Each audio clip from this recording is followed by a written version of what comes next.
Hello there, you wicked warpstone warriors. It's time for another turn of my all Warhammer Nations Dominions 5 game. I'm playing a Skavenblight. It is turn number 44. Plenty of messages again. So we've got level 5 in blood magic, and then enchantment level 5. I can't remember exactly why we wanted enchantment level 5. I think it might have been, it was for Horde of Skeletons, so we could cast it with our spectral mages. And generally a very useful spell, and there's a few other things in enchantment 5. Actually, we might just have a quick look to see what we got there. So Enchantment 5 gives us access to Thunder Ward, potentially with our air mages. We do have air mages, they can cloud trapeze, so if I feel like I need to have lightning protection, if I think the Lizardmen, for instance, are going to hurl down a load of lightning at me, I can cloud trapeze some mages to cast Thunder Ward, so that's very useful. We can also have don't think we'd be able to get Trade Ward, but we can have Friendly Currents, which can be useful. We can get our Sea Troll to cast that. We can cast Winter Ward if we run into ice attacks, and we can cast that with some of our Spectral Mages. That's useful. We can have Ritual of Returning, which is, of course, very useful for protecting important mages and things, and we can cast that on our Grey Seers, for instance, if we wanted to. We could maybe get up the Eyes of God, which is kind of funny because I just cast Fate of Oedipus, which is 75 fire gems to get rid of an Eyes of God, and I could have overcast it and then ended up with my own Eyes of God. But I think I'd rather not bring the attention at the moment. Maybe I'll cast that later so that people watching the videos can see what's going on in the world. That might be quite fun to do. Other than that, Pale Riders, we're not going to be casting Foul Vapors or Fairy Trod anytime soon, but Pale Riders can be useful. This is just a way of getting lots of long dead. You need a pretty good Death caster for this to be particularly useful, but it's not too bad. Let's go back to our messages. Oh, sorry. So we searched magic sites, didn't find anything, got some more blood slaves. Our blood income has not been amazing. We really haven't built a full-scale blood economy, but a supplemental one has kept us at kind of around 100 mages pretty continuously and allowed us to forge quite a few useful items, so I've been quite glad of that. And with having blood magic level 5, we've now got Horde from Hell, which gives us a devil commander and a bunch of imps, which can be very useful, and we're actually going to be using that this turn. So we've got some battles against the Lizardmen. We attacked them in the Obsidian Waste.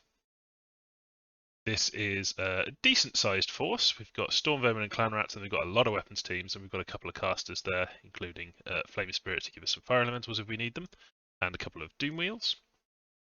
And we are up against really very little on their side. A collection of Skink Hunters and things. This is definitely a fort that we're hitting because this is Fort Province Defense. It is enough to trigger gem usage. Off we go, using our gems.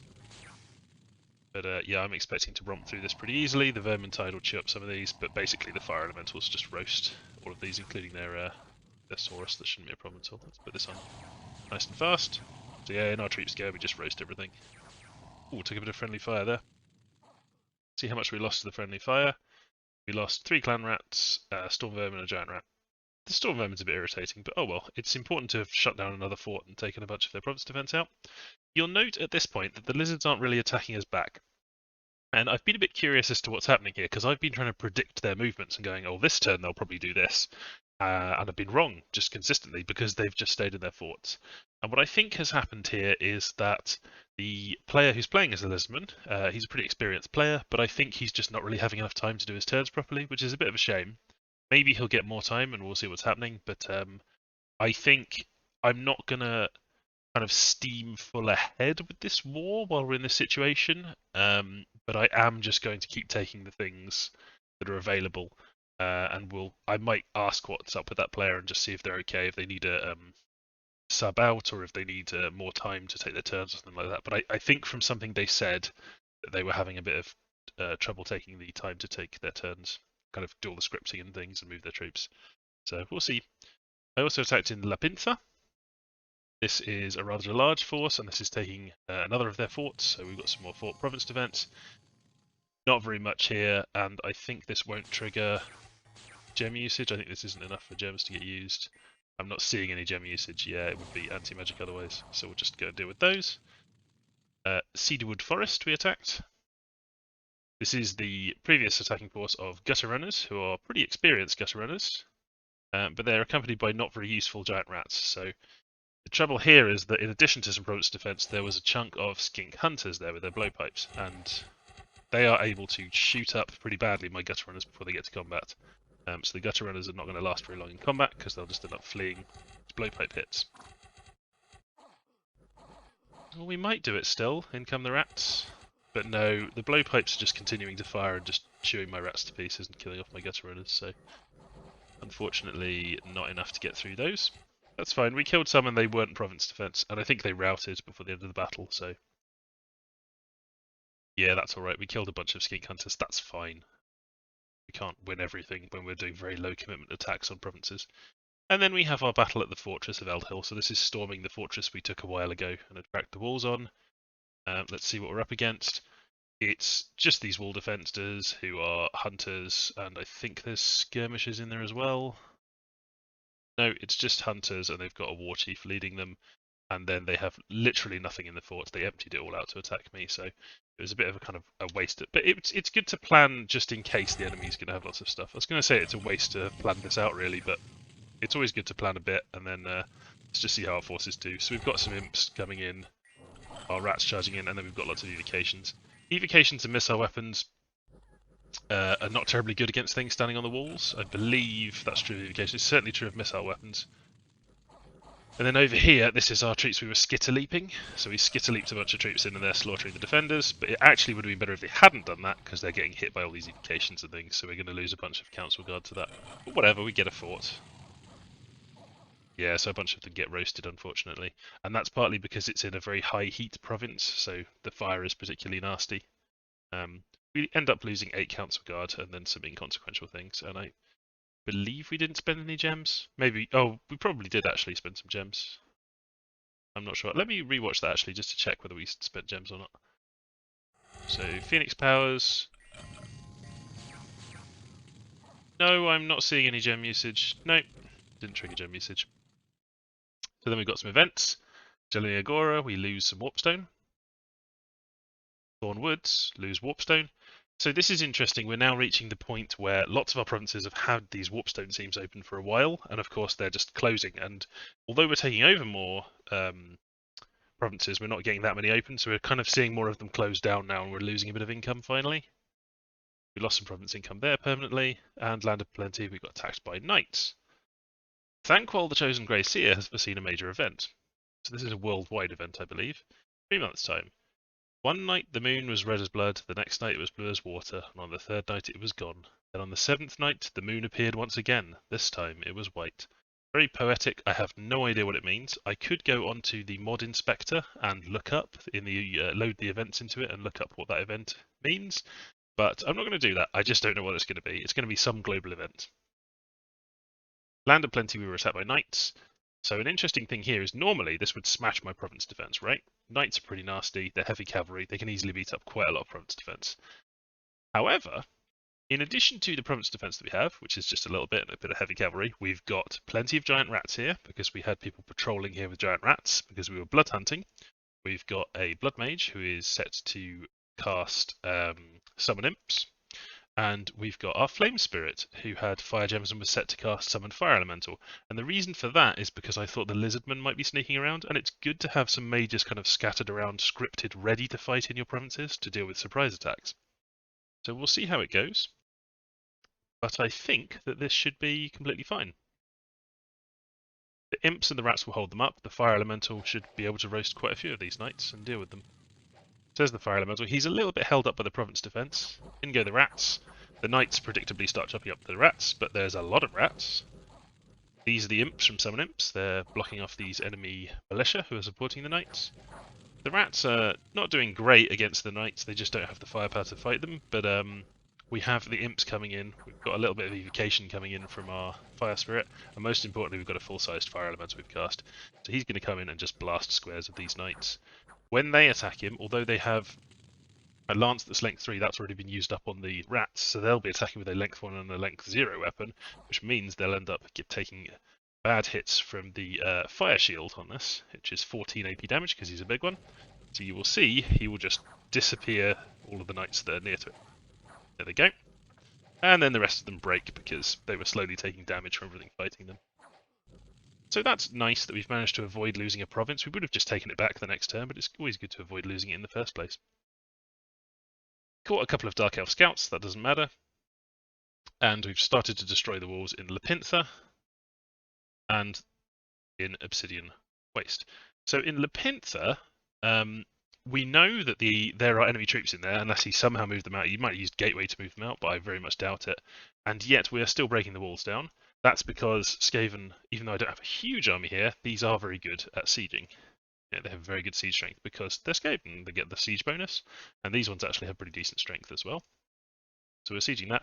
We've also got very few troops that are in the Obsidian Waste, and yet we are managing to pull that down. That's because there's basically nothing in there, as far as I can tell.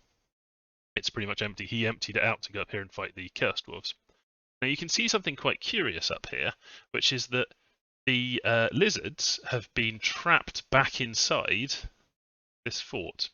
They took this fort, they took the province, they stormed the fort, they killed the Chaos Dwarfs pretender, they killed the troops in there, but now they're trapped in there. I wish I had a scout there. I am moving one there this turn, but I was expecting the Lizardmen to move back here, which is why I had this assassin trap ready. That has not really come to pass, so what I'm doing is moving this assassin trap on top. What I think will happen is the Lizardmen will take this turn, they'll break free from whatever the Chaos Dwarfs have here. The Chaos Dwarfs were quite correct to attack with a force just in case the Lizardmen weren't patrolling or if they'd moved out or something to take it back. And the Lizardmen weren't patrolling, they didn't stop them from taking it back. They have taken it back and they've trapped them there for a turn. Now they're trapped for a turn. Let's say the Lizardmen break out, which seems to me to be likely. When they take their turn, they'll just knock off whatever's attacking them here because they've got a large force. Then my assassins will be on top of them. The next turn, if they try to move out, all of these will be set to assassinate, and anything that's not hiding in the castle, I think, is open to assassinations. So we should have a spate of assassinations hitting them as they try and move out, or if they're doing a move, or if they're doing like a patrol around the castle. I'm not sure that's the case, but I think it is. So we're going to try that. I've had no luck so far predicting where the Lizardmen are going to go, and therefore I have had no luck getting any assassinations off. But now I am starting to just spread assassins all over the place. If they take a province from me, they're going to run into at least one assassin who will immediately be attacking them. So let's hope that works out. One of the assassins, the strongest one, Valgumu, the Spectral Mage, with his very high protection, his ethereality, his pretty good defense skills, very good, resistance to magic and reinvigoration. He is going to do a sneak attack, and because he's got such high map move, because he's got Boots of the Messenger, he can actually skip through an enemy province here and attack this enemy province. So he's stealthing through to attack this. It's pretty crazy that you can do that. So that's the province he's attacking. I'm not expecting the Lizardmen to be defending that province with anything, basically, so they'll have some province defense. Even if the province defense is high, this should be enough that he can sit at the back. He's going to cast... look at the setup, he's going to cast Iron Skin, Temper Flesh, hold for a bit to regenerate his fatigue, and then when they get to him, he's just going to be hitting them with Drain Life. He only has one attack each turn, but he's got a Chill Aura, so if they've surrounded him, they'll all get frozen in place, and they just shouldn't be able to hurt him, really. So he should take that province fairly easily himself. He will then be at risk to them doing various things to him, but he is stealthy, so he can sneak move away, and, if they do end up... They haven't used, any remote spells at all, really, other than... and arouse hunger on me, I think. So I'm not super worried about them doing that. If they do it and kill him, well, he was very good, but that's okay. We could move... Potentially. Can we move to there? No. Yeah, we could move some Grey Seers in, but I can't get to that province to have a Grey Seer protect him from Mind Hunts. So if he does use a Mind Hunt, at least it will reveal that that's something he's thinking about, and then we can think about it some more. So we're not actually attacking that many provinces. We're moving scouts in all around here. We're attacking this province. We're sending some troops to attack here because they're not likely to be, they're stuck for a turn in the castle. They're not going to be moving here. So we're hoping to take these two provinces. I'm moving quite a lot of troops here to get the siege going. I've obviously taken this fort now, and I'm kind of building some reinforcements here. The Troll King is moving in. My god is casting Molder Pit Breeding, which is a spell I will show you now. Blood Magic. So Molder Pit Breeding is basically a cheaper version of crossbreeding. It's identical to crossbreeding, but it's a research level lower and 2 slaves cheaper. So it's a special advantage you get that you can just do a version of crossbreeding, and you get the same thing later on. You get improved Molder Pit Breeding instead of improved crossbreeding. It's 2 research levels lower and costs the same, so it's just something you get earlier. and its cross paths are in blood and earth, so your Molder people can cast it, but also my god can cast it. And they do get a bonus for the level of blood magic they have. They get more stuff. So optimally, I guess I would give them some more blood items and things, which I have knocking around, but I'm just going to keep it simple. They're going to cast Molder Pit Breeding with their blood 4, so they should get a decent amount of stuff. In terms of blood spells, I am also casting Horde from Hell, which I mentioned earlier, and I'm casting that on the Obsidian Waste. This doesn't have a lot of supplies, so I don't want to have a massive army here. I certainly don't want to have giant rats there, because they'll end up eating up all the supplies. But I believe imps don't eat anything. I can actually check that if I go to a province that had a battle. What was it? Land of Plenty. One of my blood hunters was in a fight. Being a bit slow, sorry. I will go and look it up on here instead. We view the battle in the Land of Plenty. We know some imps get cast in this battle, so we can just look at their stats. There they are. So yeah, imps don't eat. So casting the imps, they give me good sea strength because they're flying. So it's extra sea strength and they don't eat any supplies. I am sending Tretch there, who has an endless bag of wine, so that will give them some more supplies. But I'm still going to be a little bit low on supplies there as I bring stuff in to help siege it. So we might have a bit of starvation there. I am forging some more supply items because I'm going to just consistently need them. So I'm doing a bag of wine over here. My enchantress has now gotten to the safety of a fort and has their forging discount from the hammer there.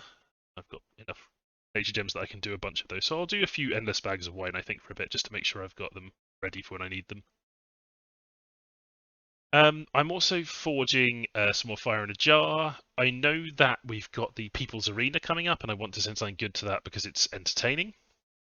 So what I'm going to be sending into that is a Banelord. So I've given a Skull Staff to a Death 3 Grey Seer, and they are casting up Revived Banelord. So we'll have a Banelord. He will be given a variety of items, including Ring of Regeneration. I will give him probably the Shield of Gleaming Gold. I'd rather give him a Charcoal Shield, but I'm not sure I have one. I might give him Marble Armor.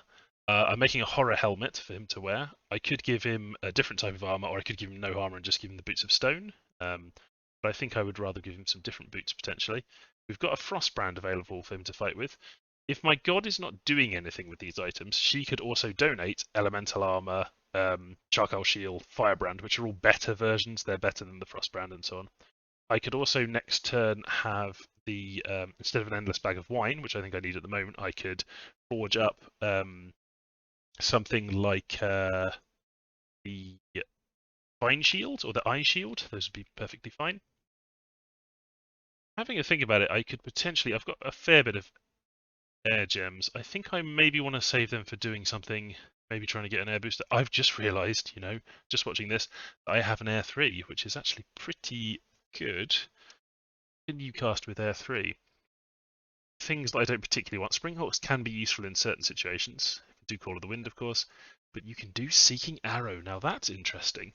So we can start firing off some Seeking Arrows. Where could I hit if I did want to cast off a Seeking Arrow? It's not very long ranged, so I'd have to bring them closer if I wanted to nip off some Lizardman stuff. But let's say I thought there was a Lizardman leader there I could pick off with a Seeking Arrow. That would be quite nice to pick off, like a raider or something like that. Definitely worth remembering that I've got an Air 3 up there. Air 3 is not high enough to make any boosters, and if I wanted to empower them in air, it would cost quite a chunk, 60 air gems, so I wouldn't be able to do that. So yeah, I can't get to Air 4 to make an air booster, but what can they forge? A few different things. Nothing massively exciting. Do flying carpets to carry some people around. It's not a bad trick to have a flying carpet. There's a few things I could do. Dancing Trident's nice as well. That's nice and cheap to do. Anyway, I'm not going to do anything with them this turn, but it's good to know. And as I say, I've got Thunder Ward now, so I can have one of these guys pick up some air gems. And Cloud Trapeze. Cloud Trapeze's range is 5, so they could Cloud Trapeze to, for instance, the Obsidian Waste, and then I would have an Aircaster there, and they could go over there with some air gems. But we can do that very quickly. It might actually be worth me getting this Air 3 more in range of some other stuff that's going to happen. I don't particularly want them over here. I'd maybe rather have them a bit closer to the Lizardmen and the like. So I could possibly move them this way. Yeah, I think I'm going to slowly move this Air 3 across, unless Cloud Trapeze is very cheap. 3, we could simply Cloud Trapeze them they'd be an Elder Hull, and then they'd be in range of various things to do seeking arrows and stuff like that. Let's do that. I think that's a kind of an interesting move for us to do at the moment strategically. We've also, of course, got the ability to air trapeze around these Astral 3s, which is very exciting. So quite a few options. We have Ladar, and something that I did with him earlier was I forged a crystal coin, and we may want to do some more of those. We can also start messing around with crystal matrices. So this is a way of doing communion with things that don't have the astral paths or blood paths to do the communions normally, but we can boost up our magic with those. And you can use them to do some clever stuff like have a bunch of things that have astral can be communion slaves, and they can help boost up a nature mage like my enchantress who's just got a crystal matrix. So yeah, we can do some clever stuff with them if we want to get higher nature spells in battle. For instance, we might want to enchantment get poison ward, which is a pretty big area effect. But we've got death. We've got favor of Nurglitch, which is basically the same thing as poison ward with some different stats and everything, but very similar to poison ward. If we wanted to have Serpent's Blessing, that's at level 7, and we would need to get up to 4 nature. But it is very strong against foul vapors. Serpent's Blessing is a good counter to foul vapors. So that's a bit of a diversion into magic, but I hope that's somewhat interesting to people. Basically moving troops in here, going to siege and take this fort, going to take this throne. So we've taken the fort out. I'm not going wild hitting all of these provinces at the moment. I'm kind of methodically moving in, and that's part of this, my feeling that the Lizardmen aren't really reacting, and I don't want to just go completely wild. That's partly because I don't want to kind of... It's not as fun to attack a player who's not really responding, and it seems a little bit unfair if they just haven't got time for reasons. Maybe they've got something in their personal life. But also, if I get massive, there's diplomatic reasons why taking over an entire massive other nation and already having all of this other stuff would put me in the clear #1 position. And people definitely should just attack me and kill me at that point. It would be ridiculous if they just ignored me doing that. So, yeah, we don't want to get too big. Maybe we just carve out this territory. We maybe then build up our forces and go after their capital. But in the meantime, capital's here rather. In the meantime, we've got it completely surrounded. We've picked off this fort. We can pick off this fort. We can take this territory.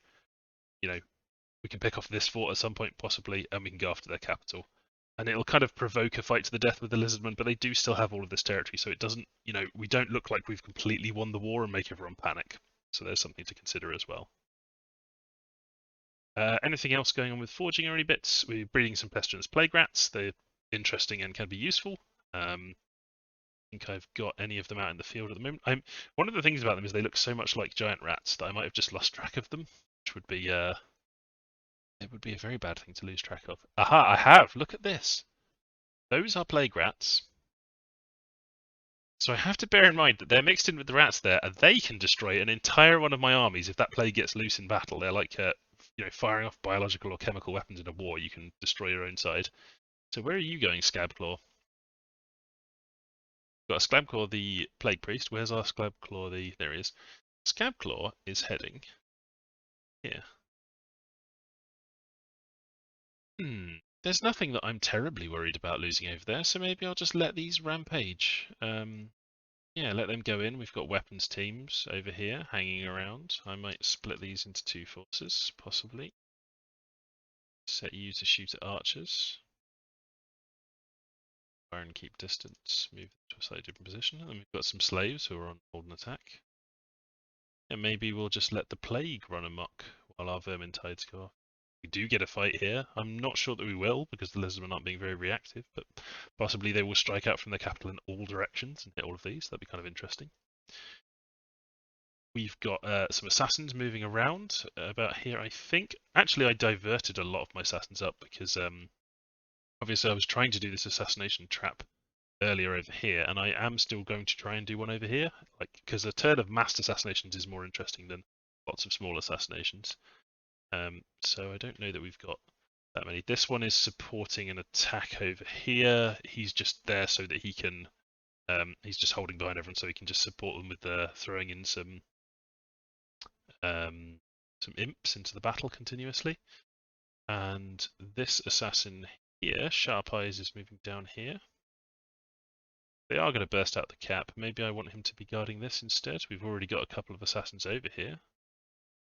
Yeah, let's just have them kind of scattered around through these provinces and do a bit of guerrilla warfare if the need arises.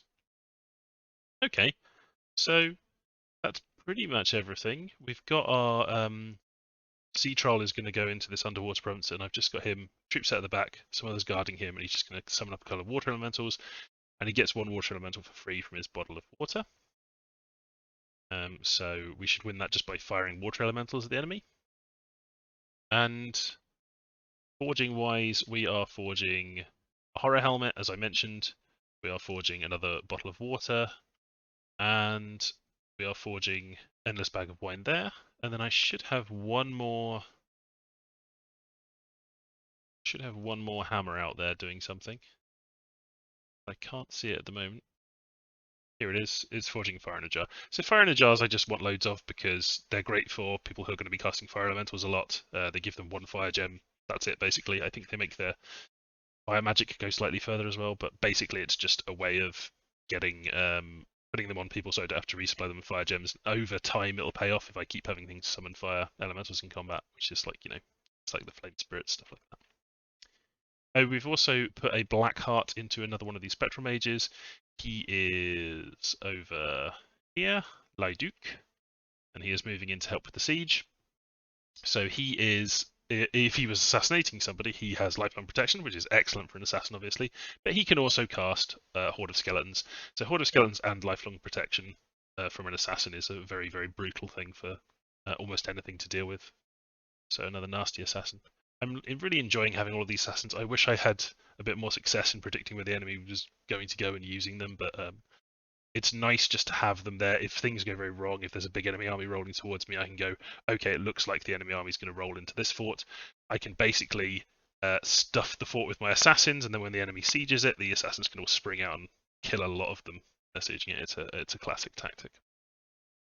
Okay, everyone, that's it for this turn. I will see you on next turn. Thanks for watching, everyone. Hello, it's turn number 45, and we have some interesting developments this turn. Let's get on with it. So we decided to take a detour into thaumaturgy to research a few things, and that is partly because I wanted to get up to, where are we? I wanted to have Paralyze. I thought that would be a useful thing to have. We've got Vengeance of the Dead, which we can cast if we have to deal with any very large and strong enemies. That could be quite useful. But primarily we went up here because I wanted to be able to cast Auspex. So we've got quite a few air gems. We've got various air mages, but we don't really want to move them all around manually and search everything. So I'm just going to fire off a huge number of Auspexes and really hit everything with good coverage of air searches. So that'll be very useful. Prison of Fire is also a useful thing we've picked up by doing this. Teleport can also be useful for some of our Grey Seers. We'll be able to teleport, so that's quite nice. Picking up Iron Will is good that our Pretender can increase their magic resistance. We can use that on some of our thugs and things. And we've also now got Mind Burn. Mind Burn can be used by some of our Grey Seers, and we can also use it if we're using Mind Hunt. We'll get Mind Burn. What I'd really like to have is Soul Slay to use with Mind Hunt, so that'd be very useful. I don't have a lot of Astral Pearl, so I'm not super interested in Gateway, but Gateway is very strong because we've got in the form of the Grey Seers and Thanquol, we've got leaders who can get up to have that much Astral, and they can lead large armies, so we can move large armies very quickly around between labs. That could be very useful. There's a few other things there that we might want, Fire of Catharsis might, in theory, be useful. There's a few different things. So I'm looking at maybe taking Thaumaturgy 5, but I'm not in a huge hurry to get it. I wanted to get to Blood Magic level 6 because that gives us 2 of these national spells. Improve Older Pit Breeding, which is, just basically the same thing as Improved Crossbreeding, but it's at 2 research levels earlier and it's got slightly different paths. And Mix 1,000 Poxes, which gets us a Pestilence Plague Priest riding on this big cauldron of diseases, and that casts Foul Vapors at the start of every battle, and that is really a key thing that we want to get, and Skrulk can make those for us. It's a lot of Blood Slaves, but it would be very useful to have. So yeah, getting up to level 6 blood magic, and then we're going to do a detour into conjuration, or back into conjuration. We're going to go up to level 7, and that is primarily because I'd like to have access to both living earth and living water. Those are both things that we can cast to have large numbers of elementals in battles, which would be nice. We can also do living fire, although I think living water and living earth are probably easier for us than doing living fire. I'm not sure. Well, no, I suppose we could do all of them.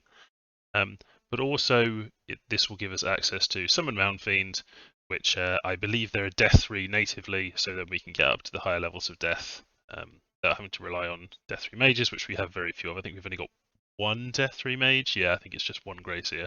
So that would be a useful thing to have, and we have quite a lot of Death gems.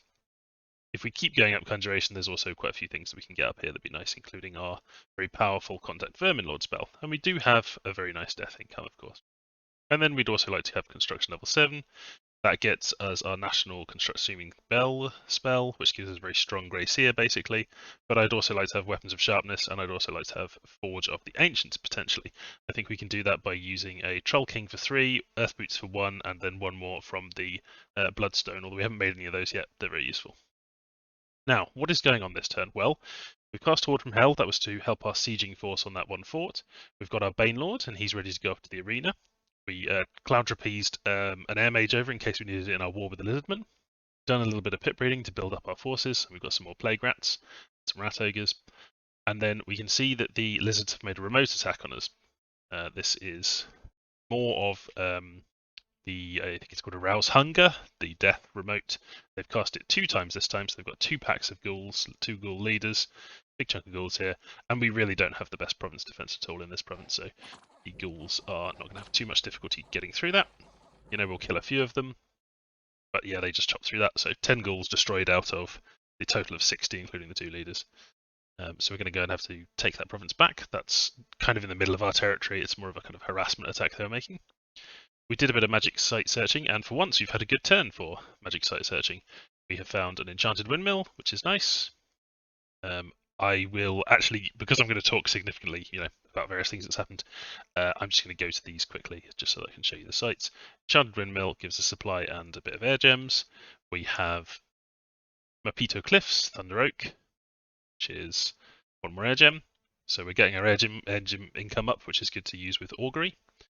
And we have one in Mornwood, Cypress Forest. And Cypress Forest is 1 air gem, 1 nature gem, which is very nice. Those are things we wanted. So hopefully you didn't see any spoilers there, but then let's talk about what else happened. So a bit of Bloodslave grabbing, and then we've got 1 assassination. We have really not managed to get very many assassinations going, just because we haven't had our assassins in the right place. We've been expecting this strike back from the lizards, and it hasn't really happened. We have got 1 going off here. This was on one of their forts, and I'm guessing he was either trying to move out, this priest, or he was maybe patrolling or blood hunting, something like that. But anyway, this is our assassin who's in very bad shape because he's diseased and weakened, and that's why we just stuck the Medallion of Vengeance that we got from a random event on him. He's gone off to assassinate him, but of course, Splat just kills him. So it's quite nice to pick off a Priest of Sotek. They're not very expensive or anything, but it's nice just to pick one of them off. And that kind of might be put a little bit of fear into the Lizardmen, was part of our thinking about getting some assassinations off, get them to worry about more stuff, which is always useful during a war. Keep your opponent off balance.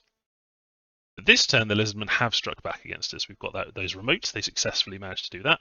And then we've got some cases where they're going to go and take back provinces that we've taken off them. So we've got a little stack here of Saurus of Sotek. These are the Blood Summon ones, and they've got quite a few of these kicking around. They've also got one of their national heroes, Nakai the Wanderer, who is immortal and rather nasty, to be honest.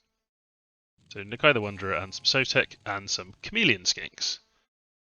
Chameleon Skinks are very stealthy and have pretty decent blowpipe attacks that if they hit do, I believe, strong poison? Yep, strong poison. If they do manage to do damage. We actually have more than just the Province Defense here. We have Province Defense 2 weapons teams, and then we've got a Scry Warlock who is Fire 2, but he's cast Phoenix Power, and he had some gems. That was just so that he could cast 1 Fire Elemental. And the idea of leaving these in this province was just, if they did try to take it, we'd be able to do a bit of attrition to anything that attacked. So let's see if our plan worked. It's not going to be enough to stop them, we're just looking for attrition. So our Warpfire Thrower gets killed, Nakai looks like he's going after the Mage, but a Falling Fires lands in the middle of these Saurus of Sotek. They're not Saurus of Chotek, which are the ones with fire immunity, so they will get chopped up pretty badly by fighting this Fire Elemental, and they'll get set on fire, because So you can see he's killed a few of them, but also several of them are on fire and quite badly damaged. That's by his fire shield. Nakai has killed the mage and is going to pick off this other weapons team. Yep. And then the rest of them collapsed. But we got a falling fires in there and we did a fair amount of damage, so it's nice to have just killed some of these Saurus of Sotek. How many did we get? Well, we killed 21 Saurus of Sotek and 6 Chameleon Skinks. Chameleon Skinks are fairly cheap. Saurus of Sotek, of course, don't really cost any gold in terms of upkeep and things, but do cost blood slaves and mage time to make. So that's not bad to have inflicted a little bit of damage. We've lost some things, but well, it's just a Fire 2 Scryer Warlock, that's okay. And then we've got plenty of weapons teams kicking around. So that's alright, a little bit of attrition, but they do get the province back. In Villaveros, we have a stronger force, I would say here. Loads of Saurus of Chotek, who are stronger. They've got firepower, which is significantly boosting up their stats because it's very hot at the moment and in the Lizardmen's territory. And yeah, big chunk of them and against not very strong province defense. So we can see that is a very one-sided battle. I'm not going to show you that. The Chotek just chop through all of these. Then we've got a battle in Cedarwood Forest. This is us attacking the Lizardmen. So this force is, the assassin is bringing his lifelong protections. That's 2 imps every round. We've got 2 Grey Seers present who are casting Vermintide and Divine Blessing. We've got a little force of Gutter Runners and Sacreds, and then we've got some rats. And this was just designed to be whatever I had nearby would be enough to, take out whatever province defense they have. And you can see with the imps there as well, it's fairly straightforward for them to do that. We've got good troops going in the middle, bit of astral fires there, doing some damage from the Grey Seer, and we'll just roll through this with relative ease. Yep, so we chomped through that, no problem. That was Cedarwood Forest. We lost a giant rat, who cares? Didn't use any gems or anything, that's fine. Now we see that Slaanesh is also attacking the Lizardmen. And Slaanesh, I would say, at the moment are in the number 3 position. I mean, between the Lizards and me and Slaanesh, we're basically the 3 leaders, I would say. There are some other nations that are still quite strong, but I would say we're the main leaders. Slaanesh has a big empire, and I can see that its blood economy is good, and it also just has tons. It hasn't taken very many casualties, and it has tons of these great sacreds. I think they also took Tilea, so a second cap is very nice to have.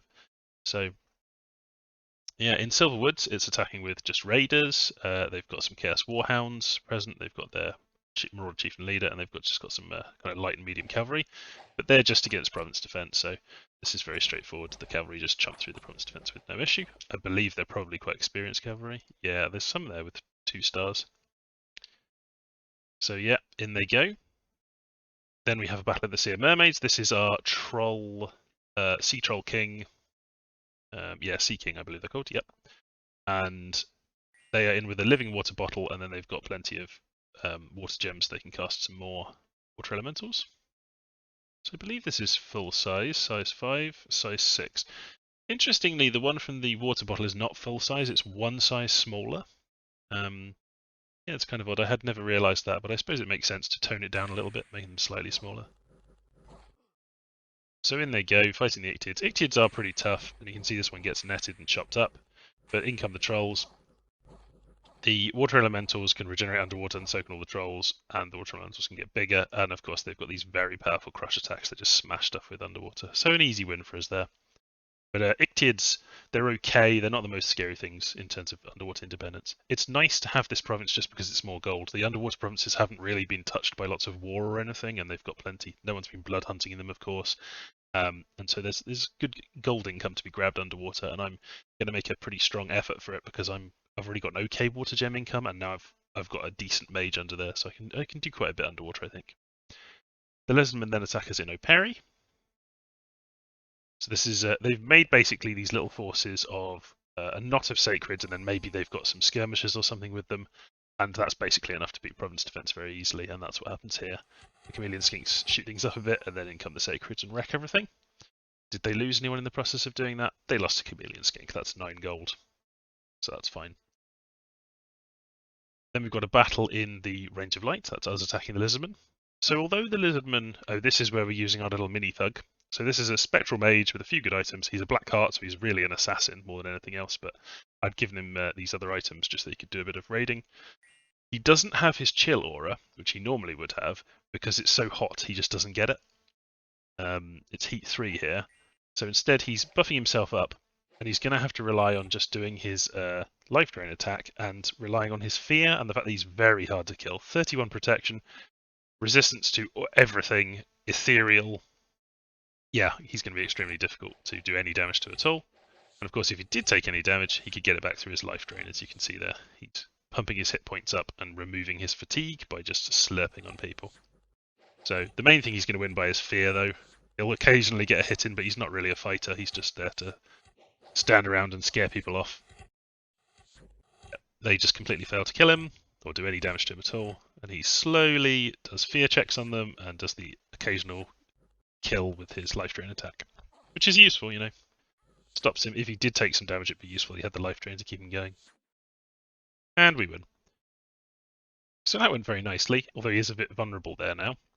We have another province being taken by Slaanesh, so that's 2 that I know of that they're hitting of the Lizardmen. It may be more than that, but it's 2 that we can see here.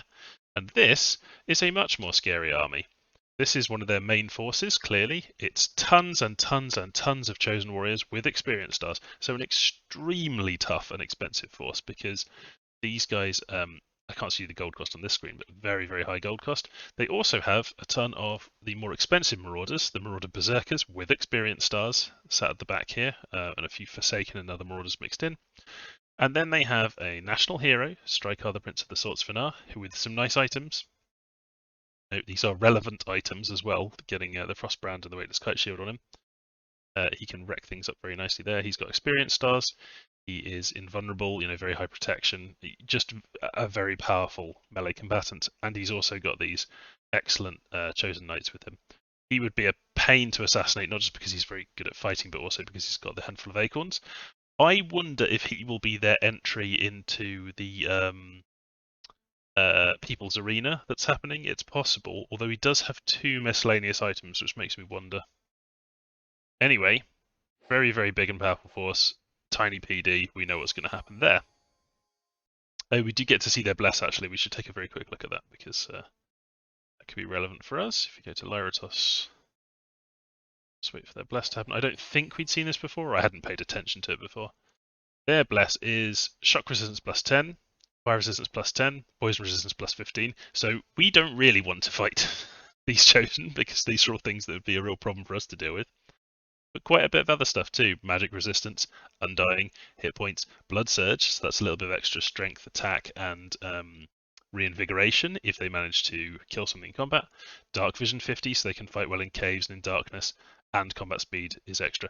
This turns them into a truly terrifying troop. I mean, what do you then use against them? Well, you can still fatigue them out. You can still do things that are very high damage, armor negating things. You can use things like you could use Shadow Blast on them, but they've got magic resistance 15, so not sure about that. Yeah, I would say swarm them with stuff and just throw on things that are completely irresistible or very high damage attacks. There's certain evocations and things you can do. You can kind of tire them out. You could use Rigor Mortis for that. Yeah, there's a few things that you could do, but that's a very hard force to fight. Now, I also have a battle with the... Oh, so this is the Lizardmen throwing off the very small force of Chaos Dwarves on top of the fort that they got trapped in for a turn. This is their main army, lots of sacreds. Of course, a lot of it did die, but it's still a very strong army. And this is the clever move by the Chaos Dwarves to just trap them in there for one turn, speculatively by throwing kind of this force, not strong force on top of them to hold them in place. That worked like a charm, but of course it's nothing compared in fighting power to the Satchel army, so it gets wrecked. I don't think they lost anything in the process of that. Oh, they lost a couple of Saurus to Chosek. That's always happy for us to see, because they've got the fire resistance and they're generally very strong. Then we have a battle with them in Relothia.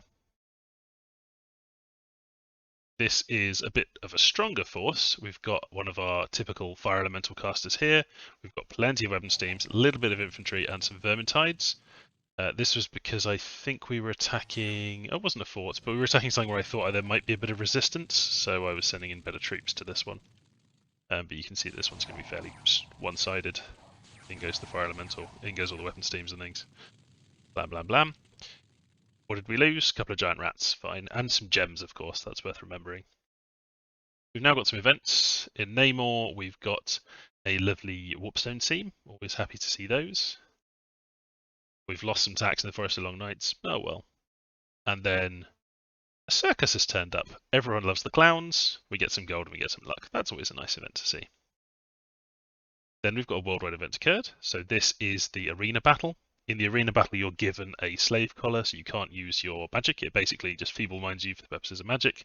You don't get any of that stuff. If you win, you get the powerful magical artifact. We're not using any arena mods, so actually winning the arena is not very exciting at all, but because this game is for fun, it's good to send something good in, and I am going to send in a fully kitted Banelord. So we'll see him in a moment. We kill off a couple of scouts, and you can see in La Pintha, we have destroyed a lot of the walls. They're critically damaged. And in the Obsidian Waste, we have also critically damaged the walls there. So we're on the verge of breaking through both of those. In the Obsidian Waste, we are starting to starve, though. So that's something to keep an eye on. Now, before I go looking at this whole Lizardman situation, where there is a lot going on, I should say that I decided to get in touch with them to do a bit of diplomacy. And what I decided I want with the Lizardmen is basically to have peace with them. Now, you might be thinking, why would you want peace? You have taken lots of their territory. They've started to hit back, but they've taken a few provinces in their cap ring. They haven't really killed much of yours. They killed a mage. They didn't put up a huge amount of resistance.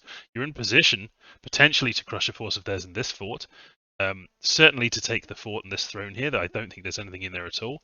We had our assassins in position to do a fair bit of damage here, and it would have been quite fun to do that. We've been waiting to do that. So why am I going for peace? Well, there's two reasons. The main reason is that I think the peace I've negotiated, I get to keep a lot of stuff. I don't have to go through, I've already gained quite a lot from this war, and I will go through exactly what I'm kind of negotiating in the peace treaty with them. But basically, I'm going to avoid taking losses here, because this could now turn quite nasty. The Lizardmen really haven't been fighting back, but they do still have lots of stuff. They have brilliant research. They have, good gem income we saw earlier. They have lots of nasty mages and very strong armies, which are in all of these places. This army in particular would be very difficult for us to deal with. There's a few things we can do, but we saw even an earthquake inside a cave didn't do particularly amazingly against it. So we would want more tricks if we're going to be able to fight that, more than just whittling them down with assassins and raiding around. So it could turn into a very costly war. I think I probably could win it and take a significant amount from the Lizardmen. But the Chaos Dwarfs would also want to be taking some, of course. Slaanesh would definitely want to be taking some. It seems to me that this large army is probably going to go after Nehekhara. So Slaanesh might end up carving quite a big chunk out here. They might end up coming here and maybe threatening or going after this fort. And Slaanesh, if we did that, it would basically be then a war between me and Slaanesh, because we would both be very big. Possibly they would be able to arrange a coalition against me, especially if I'd taken more provinces. People are going, whoa, we just took a huge bite out of Lizardmen. Won the war with them after, even if it had raged on for a while. If I did manage to win it, they'd be saying, oh, he won the war against the Lizardmen, maybe we should coalition him. So instead of all that happening, what I would rather happen is I get to keep a bunch of stuff.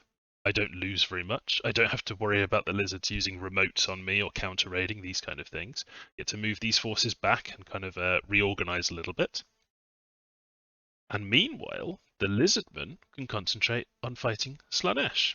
Because Slaanesh, without without talking to me, without any kind of other diplomatic involvement, have just come in here. They've probably seen me chomp along this border and gone, oh, hello, the Lizardmen are falling over at the moment. I'm going to just rush in and grab some stuff. So why not let Slaanesh, who are very strong and potentially dangerous to me, especially this very nasty army, and the Lizardmen, who are strong and could potentially destroy quite a lot of my forces, fight each other? So that's my main reason. Get some stuff, don't take very many casualties. Basically, come out with a moderate win, a moderate victory for the Skaven, without any chance of it turning into a terrible loss. Maybe I miss out on an opportunity to some extent, but I allow the Lizardmen to move their forces to fight. Potentially the Lizardmen get very damaged in the process, and they get to damage Slaanesh, and we keep a bit more of a power in check, basically. That's what I'm really going for here. Another reason is that I think that the Lizardman player they're a bit pressed for time, and I kind of felt bad that they were fighting with the Chaos Dwarves. I came in and attacked them a lot, especially when I saw that there was one turn where they'd barely managed to get a turn in time, and they hadn't been able to do everything they wanted to. I saw in the Discord, and also because they're then getting just attacked by everyone. Slaanesh is now attacking them, so they were fighting the Chaos Dwarf of Slaanesh and me. They had quite a lot of time constraints, so I kind of felt like it would be more interesting if I just evened the odds a little bit by pulling back somewhat, but at the same time just making sure I got quite a bit out of it. So what territory do I get? Well, I'm just going to turn off the map filters quick so that I can do it without all the lines everywhere. So what do I get and what do the Lizardmen get? Well, I get this fort and I get the throne. I get to keep this fort, of course. I get this provinces here.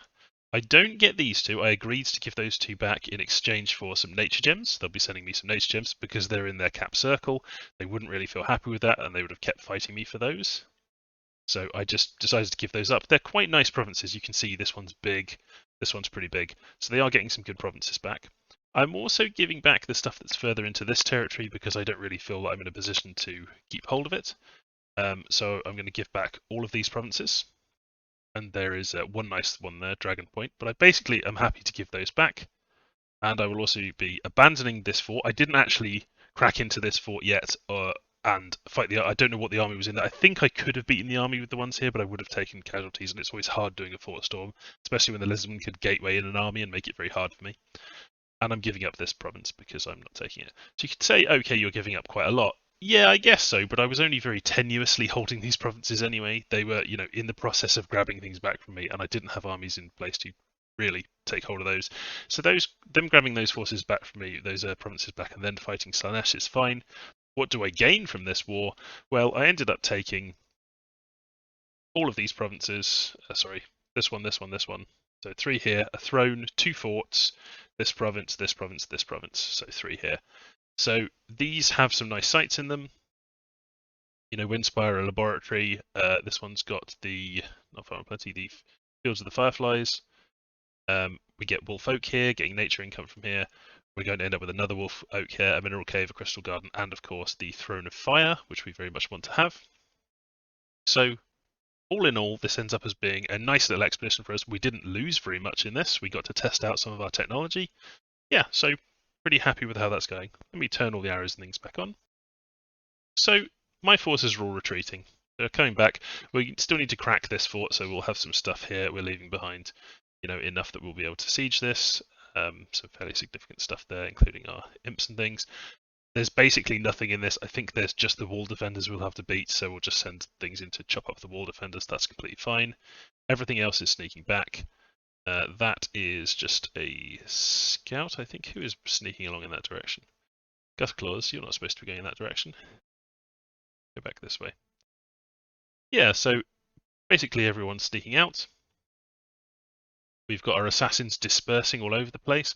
We can now just kind of use them to have a look around, and when we're ready to do something against Slaanesh, we can start sending our assassins after them. I think their commanders are less vulnerable to our assassins than others. We don't necessarily want to go straight into war with Slaanesh or anything, but we'll just see how it goes and kind of keep our assassins around. Other potential targets, we could fight the Dark Elves. I'd really rather not, to be honest. They're kind of not in a position that's very easy for me to go to. But if we look at my overall strategic position, I would like to point out that I have a lot of thrones bordering me. I've got this throne here, but then we have this throne here. We've made sure we're next to it. We're in range of that one. We have the Dark Elf throne down here. We've made sure we're in range of that one. We've just gotten, the go-ahead to take this throne, basically. We've got a Slaanesh throne right next to us here. So quite a few thrones in range of our troops.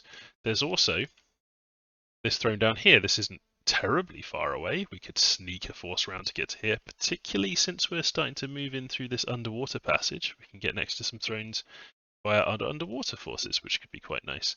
So we're starting to think about, could we take the thrones to just win the game? I definitely think we want to be in position to do it. It's just a sensible thing. As I said, I'm not especially aiming to be like, oh, I really want to win this game or anything like that. I'll take the win if it's available, but it's more I just want to make a good show of it for the people watching and kind of, it's a sensible way to play to just go, oh, here's a plan that I could actually win by doing this. So this turn, really just consolidating what we have. We're doing a little bit more summoning. We're forging some more sanguine dowsing rods. I want to get my blood economy going better, particularly if I'm going to be making those Pox Cauldrons that are 77 gems each, but they give me foul vapors in a battle, which is very nice. And building our mages up still getting these good mages. And we can stop making assassins. We've got enough assassins kicking around, so we can switch over to making some plague chantors, who are our cost-effective researchers, and we'll be using them for our blood economy as well. Forging up a thistle mace with our enchantress. We should have another enchantress next turn, and we're getting our fort up here soon. I've also decided to upgrade this fort into a castle, so it'll stand up better in a siege, things like that, because we have our throne there, of course, and that could be under threat. And still forging bottles of living water because they're really good, and we can use them for our underwater wars as well. Yeah, not a huge amount going on really. It's not a terribly exciting turn apart from all of the diplomatic developments and strategic developments over here. This is what we are sending to the deathmatch. I did say I would show you, and here he is, Mort the Banelord. He's got a firebrand, a charcoal shield, so he ends up with very nice fire resistance because he also has elemental armor. So he's got great fire and cold resistance, which can be very useful. He's got okay shock resistance. He's got a minor chill aura, which can be useful. He's got fire shield, which again can be useful if the enemy's throwing lots of attacks at you. He is basically immune to poison. He has a water elemental that he gets in every battle. So he's got the bottle of living water. 28 protection, 42 hit points. The thing that he's missing, so I'm not so worried about the fatigue, that's not really a thing in this People's Deathmatch. The thing he's missing is regeneration. If he gets into a long fight, he won't be able to regen his way out, and he doesn't have a huge amount of hit points. So if the enemy comes in throwing around, a gate cleaver, something that just does armor negating damage or huge amounts of armor piercing damage, they could just whack him and kill him. He doesn't have the best defense. He's got his shield and everything, but yeah, not the best defense in the world. He's pretty accurate. 17 attack with the firebrand. He hits very, very hard. Yeah, so I think he's got a decent chance of winning it. If he doesn't, it's not a disaster. We lose some good stuff, but that's the thing. It's not really a worthwhile risk, but it is just fun, and that's why we're doing it. So ultimately, that's what the game's about. So we're going to keep on. Well, here we're actually doing a bit of searching because we've never really site searched this province, and I only see one site here, which is a good sign. There's going to be some others, so we're doing a bit of site searching, but we're going to keep sacrificing in our capital, for instance. We're doing blood sacrifices. Want to get our Dominion out to cover this territory, and we will probably have some priests and things preaching in the provinces that we've taken and are keeping. So remember, we're not keeping these ones. We are keeping this. We are keeping all of these. So we'll want to get our Dominion established in those. Oh, look at that. A whole load of devils they've summoned up. I am quite worried about Slaanesh's powerful blood economy, and if we look at the size of them, pretty darn big. As big as us? Not at the moment, because we've got all this lizard stuff, but yeah, very, very similar size to us. Probably not once we've taken a bunch of these provinces. Down here, our Sea King is just taking a break for a turn. This will give me another water gem so that I can summon more water elementals. And the reason I'm doing that is that I'm always very cautious about how nasty things like Zharr Tribe Titans can be, and I don't really want to lose any trolls. By stopping here for a turn, we get to do a water search, water 3 search here, which is fine. We might get a water site there and get a bit of income. Yeah, but then we're going to crack on and chomp some of these. I'm kind of keeping some troops around. I'm not like totally moving everything, and especially now that the war has ended, I don't need to have that much on the Lizardman front. Yeah, I do want to make sure I've got some things back here in case somebody else attacks me, like if the Ogres attack me with the Dark Elves. We're not in a game where we're doing things like non-aggression pact or anything like that. There's no binding treaties on any of these people. If they want to attack me, they can attack me. I'll have a war with them, Come and have a go. We will be up to the challenge of having a big fight with you. We love to do stuff like that. So what I might do is just grab a couple of these mages and move them back a little. We don't get a turn of research out of them by doing that. We are moving back. This province here that was taken by the ghouls, I am just sending my god to deal with because it's very simple to do so. A couple of frost brands, 2 shields, and plenty of items. I think I could change the items that they have. Do I want to change your items? What have we got? Yeah, I don't need the anti-magic against ghouls. I'm not at all worried that they're going to get damaged or anything, but I may as well put the Ring of Regen on them to protect them. Have we got something that's better than the lead shield? To be honest, maybe just another weapon would be better than having the lead shield against ghouls. Whatever, we'll leave it on there. You never know, someone might see the pretender there and try and snipe them with something, I'm not sure. What are the Chaos Dwarves going to do? I don't know. Are the Lizardmen going to stay here and take this and keep hold of this fort and fight the Chaos Dwarves? I don't know. What are they going to do against Slanesh? I don't know. It would be very interesting to watch, and we will be able to watch much of it because we will have plenty of assassins and scouts and things around to keep an eye on it. So hopefully lots of nice battles to show you, fewer involving me for the next few turns, but then we'll work out what we're going to do next. Thank you for watching, and I will see you next time.